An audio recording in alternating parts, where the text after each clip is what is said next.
In this lesson, we're going to look at the cosine wave. But before we do that, we'll look at a couple of questions that popped up in the last exercise, which were, what is the amplitude and the period of the graph? So that's something we didn't discuss. I'm just going to discuss it quickly here. So here's your basic sine wave. It goes up to 1 and down to -1. Goes all the way to 360 before it starts to repeat itself. Now this is actually what the period is called. The period of a graph is the cyclic motion to complete one full cycle before it starts to repeat itself. In this case it's 360 degrees, then it starts repeating itself all over again, again, again. So the period is 360 degrees, one full cycle. The amplitude is basically how high and how low it goes halved. So this graph goes from 1 to -1. So half of that is just from the middle line up. So the amplitude is just 1. Another way to think of it in a simple case here is from the baseline here up to the highest peak. That will give you the amplitude, which is 1. Okay, let's have a look at the cosine wave. Now, remembering, I think I did teach you this before, but complementary angles are angles that add up to 90 degrees. For example, the complement of 30 degrees is 60. The complement of 20 would be 70. Now you might be wondering, why am I talking about complementary angles?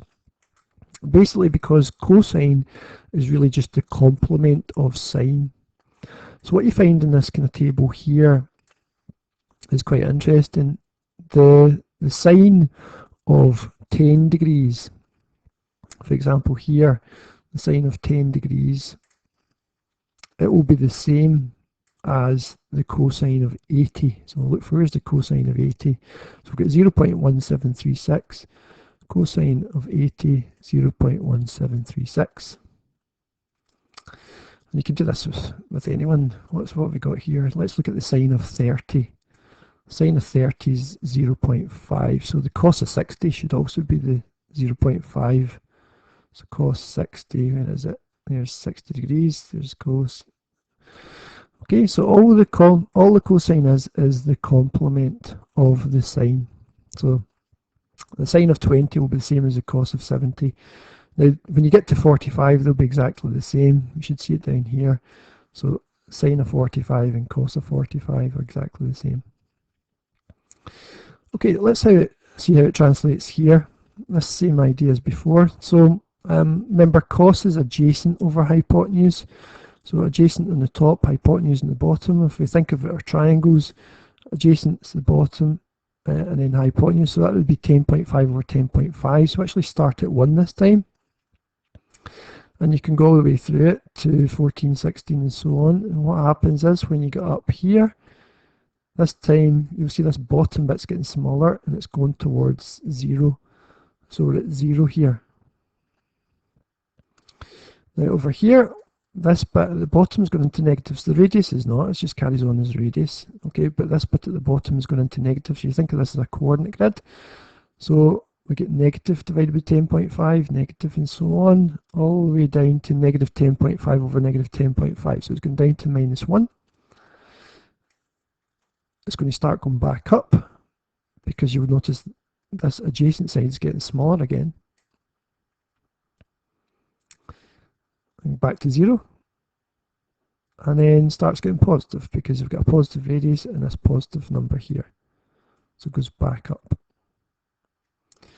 So that's what your basic cosine looks like. It starts up here, goes down, and then back up and finishes at 1. And again, you can continue this. And what you'll notice is, if I stop here, I've basically got a sine wave. So it's just a different part of the sine wave. We're starting at a different point. We're starting at the top and going down and then back up, instead of starting here and going up and then down and then back up. Again, you can keep going and you would see no change between the cosine wave and the sine wave if I kept going and going and going. It's all the same thing.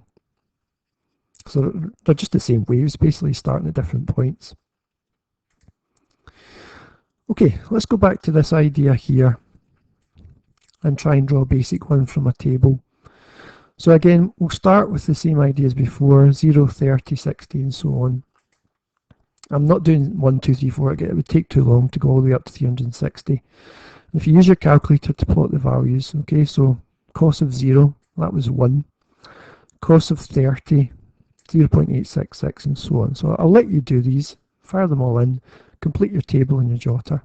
I'll give you, if you pause the video.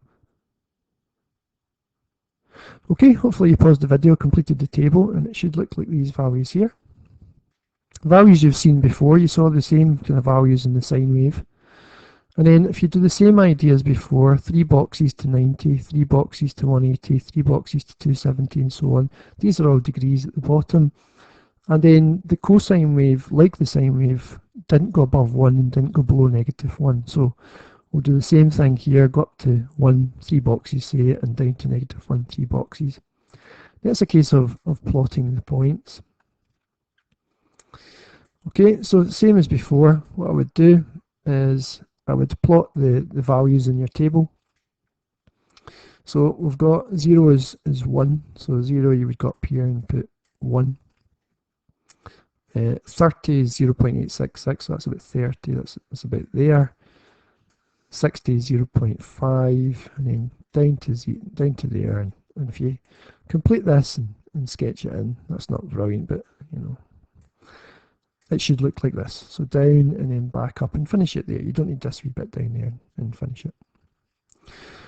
Okay, you can draw a quicker version again, like we did before. So the quick method would be to sketch this out again and just know where your values are. So we start up at 1, put across, 90 goes down to 0, 180 goes down to -1, and then here, and then 360 goes back up to 1. And remember, if you're drawing this, I can't draw it really with a mouse, but make sure you don't do a V shape. You're curving it.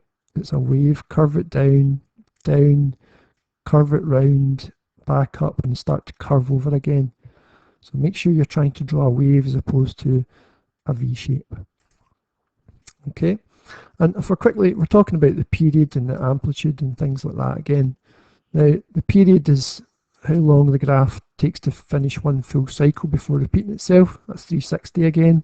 And the amplitude is the height of one wave from the middle, if you like. So that's just 1. It's exactly the same as the sine wave. Okay, I would try the cosine exercise in your book, which is, I think it's exercise 16.2.